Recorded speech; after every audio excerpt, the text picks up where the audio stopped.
వాక్యం వానవలె కురియును, సత్యం పూవలె వికసించును.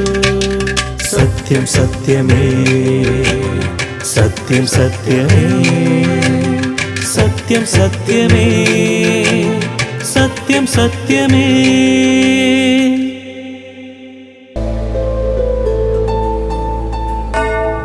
ఎందుకయ్యా అంత త్యాగం, ఇంత ఘోర పాపి కోసం?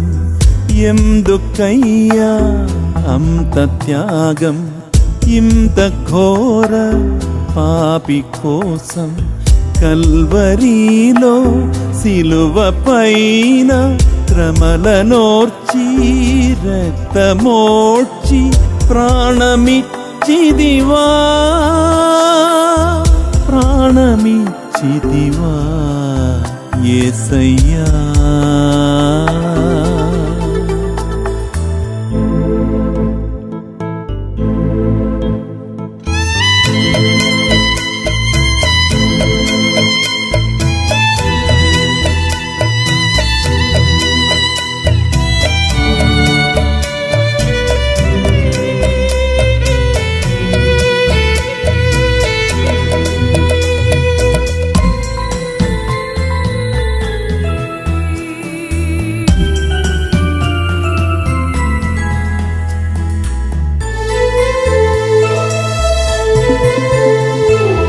భీకర కొరడా దెబ్బలు నాట్యమాడెని దీపుపై, దుష్టులు కఠిన మనసుతో కొట్టిరి కొరడా దెబ్బలు. రక్తమే కారను, ఏరులై పారను, సుందర దేహము రూపమే కోల్పోయెను. ఎందుకయ్యా అంత ప్రేమ, ఇంత ఘోర పాపి పైన? నా శిక్షయే నీవు పొంది, నాకు బదులు మరణమొంది, రక్షణను ఇచ్చితివి, నీదు రుణము తీర్చుటెట్లు? ఎంత గొప్ప ప్రేమ నీది యేసయ్యా, ఎంత గొప్ప ప్రేమ నీది యేసయ్యా. ఎవరు చెయ్యని గొప్ప త్యాగం నీ దయా. ఎందుకయ్యా అంత త్యాగం, ఇంత ఘోర పాపి కోసం? ఎందుకయ్యా అంత త్యాగం, ఇంత ఘోర పాపి కోసం? అగాపే గాస్పల్ మినిస్ట్రీస్ వారు సమర్పించు సత్యం సత్యమే అనే సువార్త సందేశ కార్యక్రమానికి స్వాగతం, సుస్వాగతం. సత్యం సత్యమే.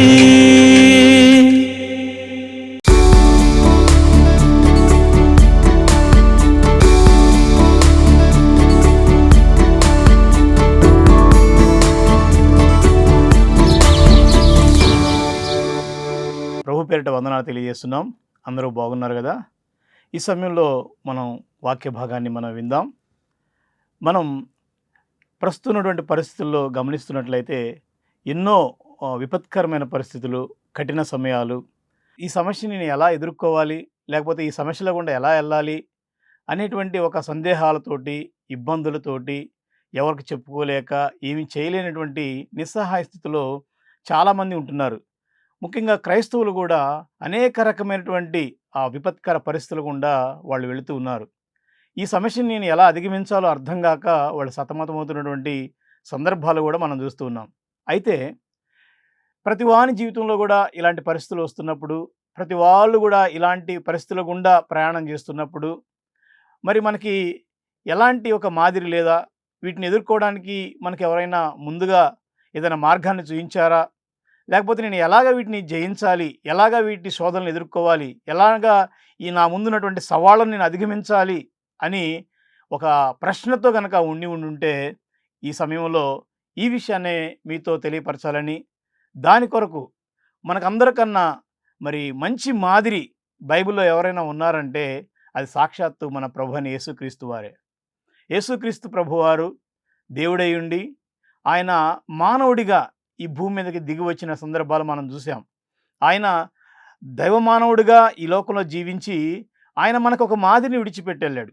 ఏంటి మాదిరి అంటే, మనం ప్రతి పరిస్థితిలో గూడా, ప్రతి విషయంలో గూడా మనం యేసుక్రీస్తు ప్రభువారిని అనుసరించటానికి, లేదా ఒక క్రైస్తవుడు ఏ విధంగా బ్రతకాలి, ఒక క్రైస్తవుడు వివిధ సన్నివేశాల్లో, వివిధ సందర్భాల్లో తను ఏ విధంగా స్పందించాలి, ఏ విధంగా కొన్ని పరిస్థితుల్లో అధిగమించాలి, ఏ విధంగా కొన్ని శోధనలు జయించాలి, ఇలాంటి అనేక విషయాల్లో ప్రభువారు మనకి మాదిరిని విడిచిపెట్టి వెళ్ళాడు. కాబట్టి ఈ సమయంలో మనం యేసుక్రీస్తు ప్రభువారి యొక్క మాదిరిని మనం తీసుకొని మరి ఈ విపత్కర పరిస్థితుల్ని, లేదా మనం ఎదుర్కొంటున్నటువంటి సవాళ్ళని, శోధనల్ని ఎలా జయించాలో మనం చూద్దాం.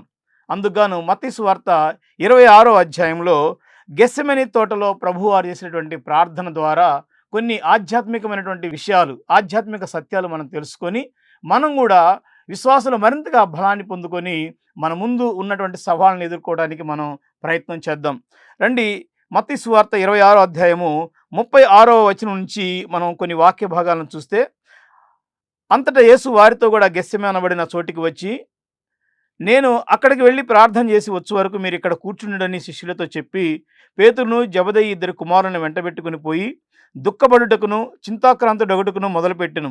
అప్పుడు యేసు, మరణమగునంతగా నా ప్రాణము బహుదుఃఖములో మునిగి ఉన్నది, మీరు ఇక్కడ నిలిచి నాతో కూడా మెలకువగా ఉండుడని వారితో చెప్పి కొంత దూరం వెళ్ళి సాగిలపడి, తండ్రి, సాధ్యమైతే ఈ గిన్నె నా యొద్ద నుండి తొలగిపోనిమ్ము, అయినను నా ఇష్ట ప్రకారం కాదు, నీ చిత్త ప్రకారమే కానిమ్మని ప్రార్థించెను. మరలా ఆయన శిష్యుల యొద్దకు వచ్చి వారు నిద్రించడం చూసి, ఒక ఘడియను నాతో కూడా మేల్కొని ఉండలేరా? మీరు శోధనలో ప్రవేశించకున్నట్లు మెలకువగా ఉండి ప్రార్థన చేయుడి, ఆత్మసిద్ధమే గాని శరీరం బలహీనమని పేతురుతో చెప్పి, మరలా రెండవ మారు వెళ్ళి, నా తండ్రి, నేను దీనిలోని త్రాగితేనే గాని ఇది నా యొద్ద నుండి తొలగిపోవట సాధ్యము కాని యెడల నీ చిత్తము సిద్ధించునుగా కానీ ప్రార్థించి తిరిగి వచ్చి వారు మరలా నిద్రించట చూసెను, ఏలైనగా వారి కన్నులు భారంగా ఉండెను. ఆయన మరలా విడిచి వెళ్ళి ఆ మాటలే చెప్పుచూ 3వసారి ప్రార్థన చేసెను. అప్పుడు ఆయన తన శిష్యుల వద్దకు వచ్చి, ఇక నిద్రపోయి అలసట తీర్చుకొనుడి, ఇదిగో ఆ గడియ వచ్చినది, మనిషి కుమారుడు పాపుల చేతికి అప్పగింపబడుచున్నాడు, లెండి వెళ్ళుదము, నన్ను అప్పగించువాడు సమీపించి ఉన్నాడని వారితో చెప్పెను. ఇది యేసుక్రీస్తు ప్రభువారు సిలువుకి అప్పగించబడేటువంటి ఆ ముందు రోజు రాత్రి గెత్సెమనే ఒక తోటలో ఆయన చేసినటువంటి ప్రార్థనగా మనందరికి కూడా సుపరిచితమైనటువంటి వాక్య భాగమేది. అయితే ఇందులో యేసు ప్రభువారు మరి ఆయన ఆ గెత్సెమనే తోటలకి వెళ్ళే ముందుగా ఆయన ఎక్కడున్నాడు, ఆయన ముందున్నటువంటి సవాళ్ళు ఏంటి అని మనం గమనిస్తే 26వ అధ్యాయంలో 28వ వాక్య భాగంలో మనం చూస్తే ఆయన అంటున్నాడు, ఇదిగో ఇది నా రక్తము, అనగా పాప క్షమాపణ నిమిత్తము అనేకుల కొరకు చిందింపబడుతున్న నిబంధన రక్తము, నా తండ్రి రాజ్యములో మీతో కూడా నేను ఈ ద్రాక్షారసం క్రొత్తగా తాగు దినం వరకు ఇకను దీన్ని త్రాగనని మీతో చెప్పుచున్నానని అనెను. యేసు ప్రభువారు గెత్సెమనే తోటలోకి ఆ ప్రార్థన చేయడానికి ముందు ఆయన మేడగదిలో ఒక విందుని ఏర్పాటు చేసి శిష్యులతో కూడా కలిసి భోజనం చేసి వాళ్ళకి చెప్తున్నాడు, ఇదిగో మనిషి కుమారుడు పాపుల చేతికి అప్పగించబడుతున్నాడు, ఆయన అనేక చిత్రహింసలు పెడతారు, ఆయన్ని కొడతారు, ఆయన్ని అవమానిస్తారు, ఆయన్ని నిందిస్తారు, ఆయన్ని సిలువకి అప్పగించేస్తారు, భయంకరంగా అన్యాయపు తీర్పు తీర్చి ఆయన అప్పగిస్తారు. ఇది వాస్తవంగా యేసు ప్రభు వారికి ముందే తెలుసు, ఆయన అప్పగించబడతాడని ఆయన ముందు నుంచి గ్రహించి, అసలు ఆ యొక్క కార్యం కోసమే, ఆయన అప్పగించబడడం కోసమే, విమోచన కార్యం కోసమే ఆయన ఈ లోకానికి దిగి వచ్చాడన్న సంగతి కూడా ఆయన ఎరిగిన వాడై, అయినప్పటికీ కూడా ఆయన శరీరంలో ఉన్నాడు కాబట్టి ఆయనకు కూడా మనవలే దప్పిక, మనవలే బాధ, మనవలే ఒంటరితనం, మనవలే అన్ని సమస్యలు, అన్ని బాధలు, అన్ని నొప్పులు, అన్ని పరిస్థితులు ఆయనకి ఉన్నవి కాబట్టి ఆయన ఈ గెత్సెమనే తోటలో ఈ సవాళ్ళ కోసమై ఆయన సిద్ధపడుతుండడం మనం చూస్తూ ఉన్నాం. ఎలాగ యేసుప్రభు వారు సిద్ధపడుతున్నాడు, ఎలాగా ఆ సమస్యని ఆయన జయించగలిగాడు, ఎలాగా ఆ కఠినమైనటువంటి సమయంలో ఆయన ఎలా స్పందించాడు, ఎలా దాన్ని ఆహ్వానించగలిగాడు, ఎలా దాని కొరకు సిద్ధపడగలిగాడు.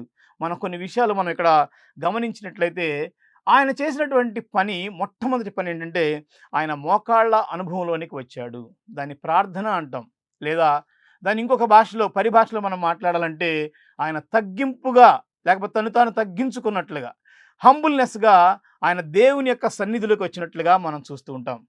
చూడండి, యేసు ప్రభు వారు ఇక్కడ 3 సార్లు కూడా ఆ గెత్సెమనే తోటలో ఆయన 3 గడియలు ప్రార్థిస్తున్నట్లుగా, లేదా 3 గంటలు ఆయన ప్రార్థిస్తున్నట్లుగా, గంట గంటకి ఆయన ప్రార్థిస్తున్నట్లుగా మనం చూస్తూ ఉన్నాం. చూడండి, యేసు ప్రభు వారు కూడా శరీరాన్ని ధరించాడు. ఆయన కూడా ఆ భారభరితమైనటువంటి ఆ శ్రమని, శిలువని ఎదుర్కోవటానికి మానవరీత్యా ఆయన కూడా కొంచెం ఇబ్బంది పడుతున్నాడు. ఆత్మ సిద్ధంగానే ఉంది కానీ శరీరం బలహీనం అంటున్నాడు. మరి ఈ శరీరములో మరి ఆయన ఆ సవాళ్ళను ఎదుర్కొనేటప్పుడు, ఆ శ్రమలను ఎదుర్కొనేటప్పుడు మరి కలిగే బాధలు, నొప్పులు, అవమానాలు, నిందలు వీటన్నిటిని ఆయన భరించాలి, సహించాలి, తప్పించుకొని పోకూడదు, వెనకడుగు వేయకూడదు, ఆయన జారిపోకూడదు అని ఏమాత్రము చిన్న అసహనాన్ని వ్యక్తపరిచినా కూడా అది సర్వ మానవాళి రక్షణ కోసం అది ఎంతో ప్రమాదకరం అవుతుంది. కాబట్టి సర్వ మానవాళి రక్షణ కోసం, ప్రజలందరూ విమోచించబడాలనేటువంటి ఆ తీవ్రమైనటువంటి దీక్ష కోసం యేసుక్రీస్తు ప్రభువారు తన్ను తాను సిద్ధపరచుకుంటున్నట్టుగా మనం గెత్సెమనే తోటలో మనం చూస్తున్నాం. ఎలా సిద్ధపరచుకున్నాడంటే ఆయన మొదటిగా ప్రార్థన అనుభవం ద్వారా తన్ను తాను సిద్ధపరచుకున్నాడు. ప్రార్థన ద్వారా దేవునికి మరింతగా దగ్గరగా అవుతున్నాడు. ప్రార్థన ద్వారా దేవునితో ఒక సత్సంబంధాన్ని, ఒక డీప్ ఇంటిమసీ రిలేషన్షిప్ని ఆయన ఎస్టాబ్లిష్ చేసుకొని దేవునితో సమయం గడుపుతున్నట్లుగా మనం చూస్తున్నాం. కాబట్టి మన కళ్ళ ముందు కూడా, లేకపోతే మన యొక్క జీవితాలలో అనేక సమస్యలు ఎదురవుతున్నప్పుడు, నేను తీర్చలేనటువంటి సమస్యలు, లేకపోతే నా జీవితంలో ఎలాగా ఈ సమస్య తొలగిపోతుంది, లేకపోతే ఎలాగ నేను ఓవర్కమ్ చేయాలి, ఎలాగ జయించాలి అని మనం బాధపడుతున్న సందర్భాల్లో మన గురువు గారు, లేకపోతే మనకున్నటువంటి ప్రభువుని ఒక్కసారి మనం జ్ఞాపకం చేసుకుంటే మనకు అర్థమవుతుంది, మనం కూడా తప్పకుండా దేవుని యొక్క సన్నిధిలోకి రావాలి, ప్రభువుని సమీపించాలి, ప్రభువు మీద ఆధారపడాలి, ప్రభు దగ్గర ప్రార్థన చేయాలి. మరింత ఎక్కువ సమయంగా, మరింత భారంగా, మరింత ఇంటెన్సివ్ ప్రేయర్స్ని మనం దేవుని సన్నిధిలో గడపగలిగినప్పుడు మనం ఆ సమస్యని ఎదుర్కోవడానికి మనం సిద్ధపడతామన్న సంగతిని ప్రభువారు మనకి గుర్తు చేస్తున్నారు.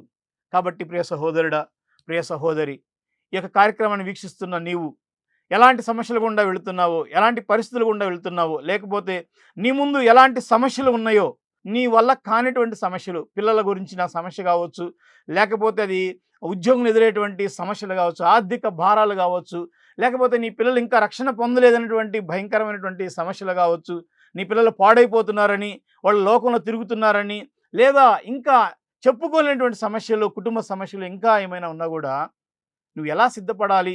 ఒకవేళ అలాంటి ఆలోచన ఉంటే కనుక నువ్వు ప్రార్థన ద్వారా ఎదుర్కోవడానికి సిద్ధంగా ఉండాలి. యేసుక్రీస్తు ప్రభువారు మనకు ఒక మాదిరిని చూపించాడు.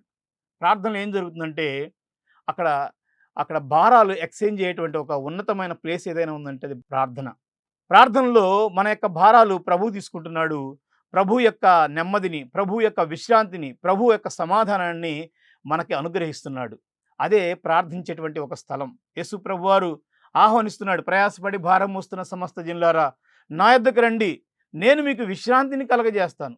ఆయన నా యొద్దకు రండి, నేను మీకు విశ్రాంతిని కలగజేస్తాను అంటున్నాడు. కాబట్టి ఈ సమయంలో మనం ఎక్కడికి వెళ్ళాలి?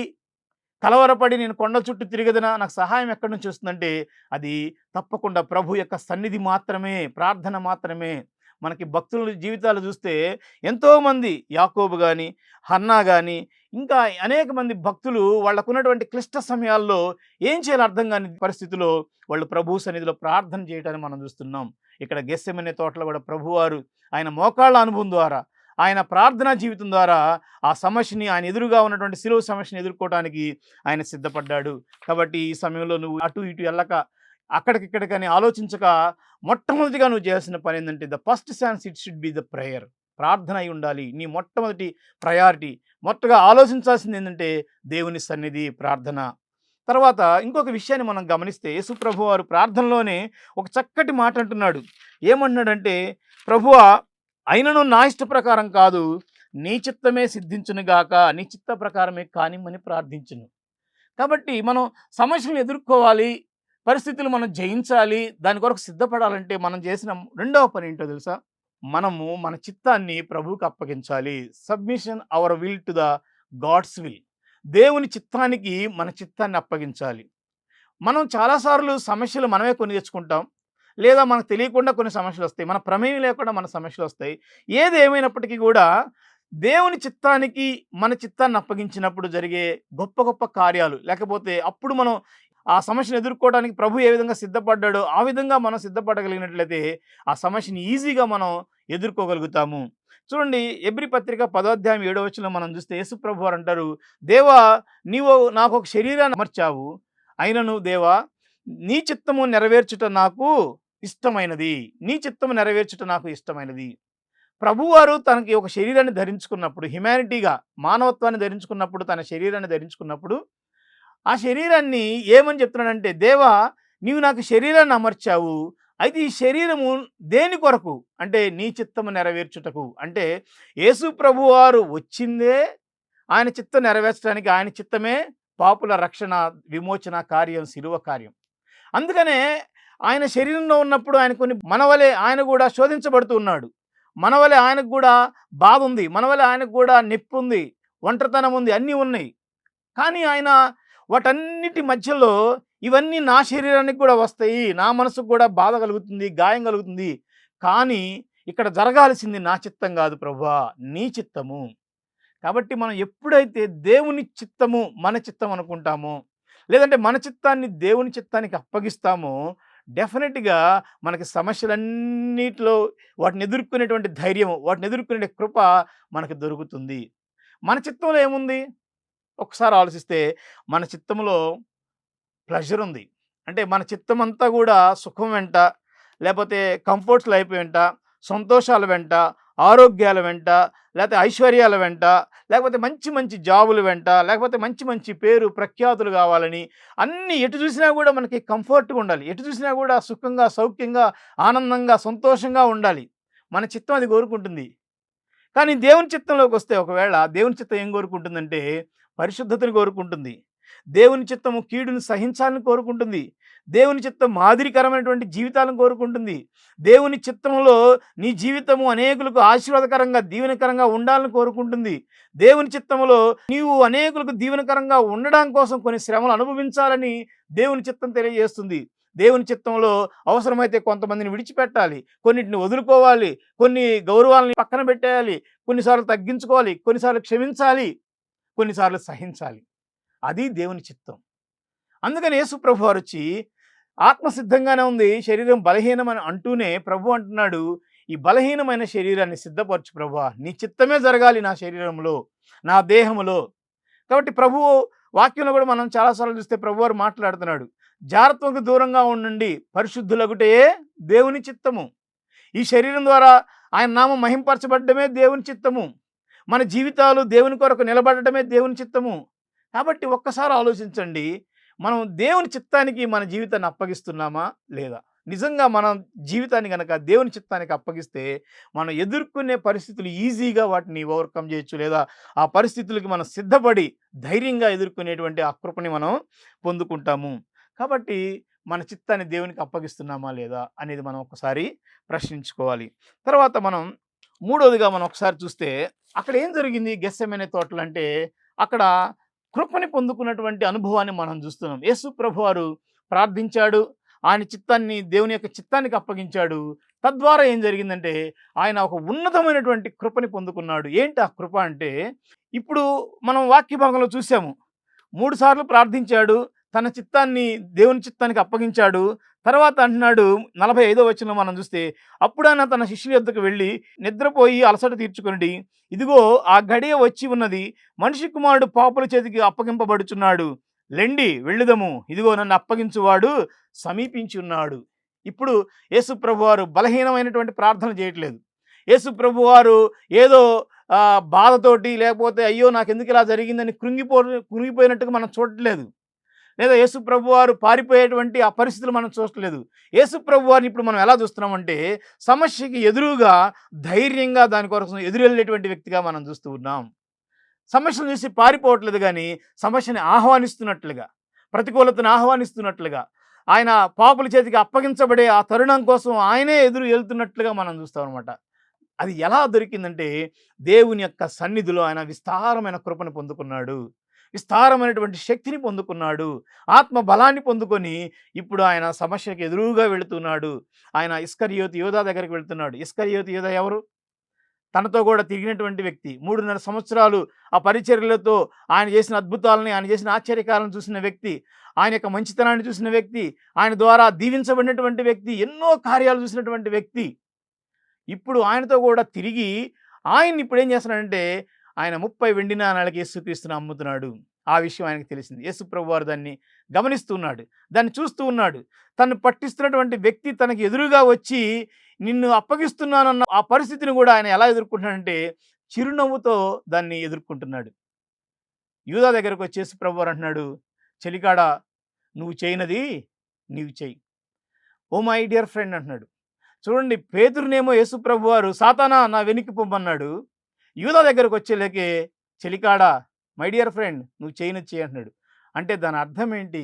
దాని భావం ఏంటంటే యేసు ప్రభువారు ఆయన ఆత్మలోనూ అదేవిధంగా శారీరకంగాను ఆయన సమస్యలను ఎదుర్కోవడానికి, ప్రతికూలతలను ఎదుర్కోవడానికి, శిలువ మరణంకి అప్పగించబడ్డానికి ఆయన సిద్ధంగా ఉన్నాడు.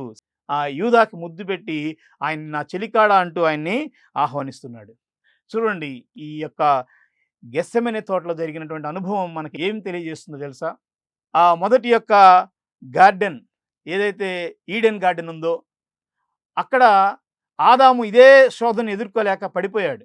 ఆదాము శోధనలో తప్పిపోయాడు, పాపంలో కూరుకుపోయాడు. ఆ పాపం యొక్క ఫలితం అందరి మీద సంప్రాప్తమైంది. మనందరం కూడా పాపాలను బట్టి, మనం చేసినటువంటి అతిక్రమాలను బట్టి నరకానికి వెళ్ళేటువంటి ఘోర పరిస్థితిలో, దీన స్థితిలో మనం అందరం ఉన్నాం.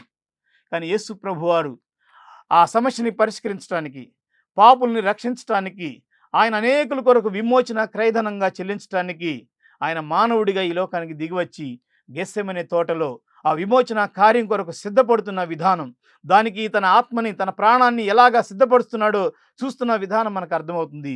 యేసు ప్రభువారు ప్రార్థన ద్వారా తన చిత్తాన్ని ప్రభువుకి అప్పగించడం ద్వారా, దేవునికి అప్పగించడం ద్వారా తను సిద్ధపడి ఇప్పుడు ఆయన విమోచన కార్యాన్ని జరిగిస్తున్నాడు.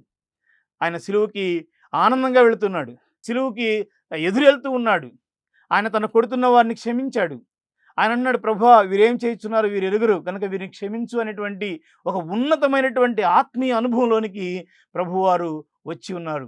అంటే ఇదంతా కూడా ఆయన శరీరంతో ఉన్నప్పటికీ కూడా ఇవన్నీ కూడా ఆయన ప్రార్థన ద్వారా, దేవునికి తను అప్పగించుకున్నట్టు ద్వారా జరిగింది. చివరిగా ఆయన అంటున్నాడు, కలువరి శిలువలో సమాప్తమైనది. విమోచన కార్యాన్ని సమాప్తి చేయగలిగాడు. ఆయన ముందున్న సవాళ్ళని ఆయన అధిగమించగలిగాడు. ఆయన ముందున్నటువంటి శోధనని ఆయన జయించి ఒక జయవీరుడిగా, పునరుద్ధానుడిగా ఆయన మన ముందు సజీవుడిగా ఉన్నాడు. ఆ యేసుని మనందరం కూడా మాదిరిగా తీసుకొని ఆ యేసు కొరకు మనం ఆ యేసు వైపు చూస్తూ మన ముందున్నటువంటి పరుగు పందెంలో ఓపికతో పరిగెత్తుదామా? మన ముందున్న సవాళ్ళని మనం ఎదుర్కొందామా? మన ముందున్నటువంటి సమస్యల్ని, ప్రతికూలతల్ని ఎదుర్కొందామా? ప్రభువారు మనం హెబ్రీ పత్రిక 12వ అధ్యాయంలో చూస్తే ఆయన ముందు ఉంచబడిన ఆనందము కొరకై ఆయన శిలువ శ్రమలను సహించాడని వాక్యం సెలవిస్తుంది. ఆయన ముందున్న ఆనందము నువ్వు నేనే.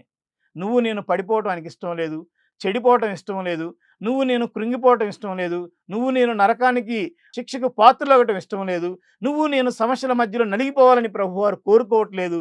ఆయన మనకు విడుదలని ఇచ్చేటువంటి దేవుడిగా ఉన్నాడు కాబట్టి, రక్షణ ఇచ్చేటువంటి దేవుడిగా ఉన్నాడు కాబట్టి ఆయన పరలోకాన్ని విడిచి భూమి మీదకి దిగివచ్చి నీ కోసం, నా కోసం కలువరి శిలువలో చనిపోయాడు, ప్రాణాన్ని పెట్టాడు. ప్రభు అన్నాడు, నా యొద్దకు రమ్మని ఆహ్వానిస్తున్నాడు. ఆయన యొద్దకు రాగలిగితే, ఆయన సన్నిధిని సమీపించగలిగితే, ఆయనకు మనం ప్రార్థించగలిగితే ఆయన అంటున్నాడు అనమాట, నా నామమున మీరు నన్ను ఏమి అడిగినను నేను చేతును. ఆయన పరిశుద్ధుడు కాబట్టి, ఆయన నీతిమంతుడు కాబట్టి, ఆయన కనికర సంపన్నుడు కాబట్టి, ఆయన మన యొక్క ప్రతి సమస్యని ఆయన ఎదుర్కొన్నాడు కాబట్టి, మనం ఎదుర్కొన్న ప్రతి శోధనలో గుండా ఆయన కూడా వెళ్ళి ఉన్నాడు కాబట్టి, ఆయన మన ప్రధాన యాజకుడు కాబట్టి, మన రక్షకుడు కాబట్టి, విమోచకుడు కాబట్టి, ఆయన నీ సమస్య ఏంటో ఆయనకి తెలుసు కాబట్టి, అర్థం చేసుకున్నాడు కాబట్టి ఆయన జవాబు ఇవ్వడానికి సిద్ధంగా ఉన్నాడు. ఆయన ఆహ్వానిస్తున్నాడు. మనం చేయవలసిన పని ఏంటంటే ప్రభు దగ్గరికి రావడం నేర్చుకోవాలి, ప్రభు పాదాలు పట్టుకోవడం నేర్చుకోవాలి, మోకాళ్ళ అనుభవాన్ని మనం నేర్చుకోవాలి, మనం దేవుని దగ్గర తగ్గింపుని నేర్చుకోవాలి. మన జీవితాన్ని ప్రభు పాదాల ఎదుట మనం పెట్టినప్పుడు ఆయన మనకి మార్గాన్ని చూపేటువంటి దేవుడిగా ఉన్నాడు. అంతేకాదు మన చిత్తాన్ని ప్రభు చిత్తానికి అప్పగించినప్పుడు మన చిత్తంలో ఉన్న లోపాలన్నింటినీ తీసివేసి అసలు మనం ఎందుకోసం బ్రతకాలి, ఎలా బ్రతకాలి, మన యొక్క జీవిత ఉద్దేశం ఏంటి, లక్ష్యం ఏంటో ఆయన మనకి దిశ నిర్దేశం చేసి మన జీవితాలు ఉన్నతమైనటువంటి జీవితాలుగా, చూడండి, యేసు ప్రభు వారు చనిపోవటం ఎంత సర్వలోకానికి ఎంత ఆశీర్వాదకరమో, అలాగే మన జీవితంలో కూడా వచ్చినటువంటి సమస్యలని, సవాళ్ళని ఎదుర్కొనటం ద్వారా దేవుడు మనల్ని కూడా అనేకులకు దీవెనకరంగా, ఆశీర్వాదకరంగా చేయటకు ఆయన సమర్థుడు. కాబట్టి ఈ సమయంలో ప్రభు దగ్గరికి వద్దాం. అపోస్తుడైన పౌలు అంటాడు, నన్ను బలపరచువాని యందు నేను సమస్తము చేయగలనని. పౌలు ఎన్నో పరిస్థితులను, ఎన్నో శ్రమలను ఎదుర్కొన్నప్పటికీ కూడా ఆయన ఎక్కడ కృంగిపోలేదు, ఎక్కడ వెనకడుగేయలేదు.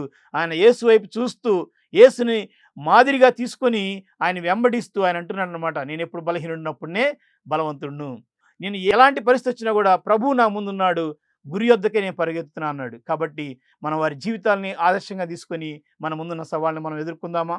కాబట్టి ఈ సమయంలో నిరాశ, నిస్పృహల్లో కృంగిపోవాల్సిన అవసరం లేదు. ప్రభువు ఉన్నాడన్న సంగతి గుర్తించి ప్రభు దగ్గరికి వద్దాం. దేవుడు మరి మీ అందరినీ కూడా మీ సమస్యల్లో మీరు కృంగిపోకుండా దేవుడు కాపాడునుగాక. దేవుడు మిమ్ముని, మీ కుటుంబాలని ఫలభరితంగా మార్చునుగాక. మీ అందరి జీవితాలు అనేకులకు దీవెనకరంగా, అనేకులకు ఆశీర్వాదకరంగా చేయునుగాక. దేవుని నామం మహింపరచబడినగాక. ఆమేన్. Praise the Lord. ఈ కార్యక్రమం మీకు ఆశీర్వాదకరంగా ఉందని మేము భావిస్తున్నాం. ఈ కార్యక్రమం పట్ల మీరు మాకు మీ యొక్క విలువైన సలహాలు, సూచనలు, అలాగే మీ యొక్క వ్యక్తిగత ప్రార్థన అవసరతలు మాకు తెలియపరచండి. మీ కొరకు మేము ప్రార్థన చేస్తాం. మీరు సంప్రదించవలసినటువంటి మా యొక్క address agape gospel ministries, house number 3-168/80 Vaishnavi Nagar, Suraram, Hyderabad. Pin code 500055. మా యొక్క కాంటాక్ట్ నెంబర్స్ 9154145978 మరియు 9063568798 మరియు మా ఈమెయిల్ ఐడి satyamsatyame@gmail.com. ఈ కార్యక్రమం మీరు మరలా వీక్షించాలనుకుంటే సత్యం సత్యమనే మా యూట్యూబ్ ఛానల్ని, అలాగే సత్యం సత్యమే అనే మా ఫేస్బుక్ అండ్ ఇన్స్టాగ్రామ్ పేజ్ని మీరు ఫాలో అవ్వండి. దేవుడు మిమ్మల్ని దీవించును గాక. దేవుడి నామానికే సమస్త మహిమ కలుగును గాక. ఆమేన్.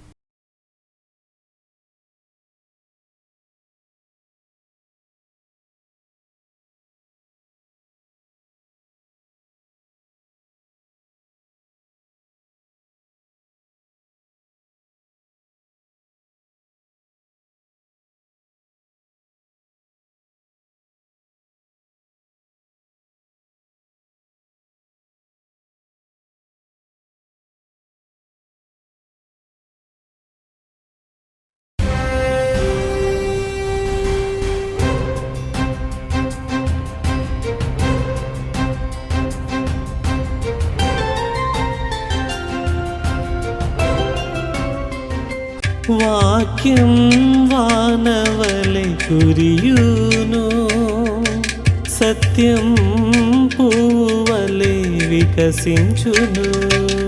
సత్యం సత్యమే, సత్యం సత్యమే, సత్యం సత్యమే, సత్యం సత్యమే.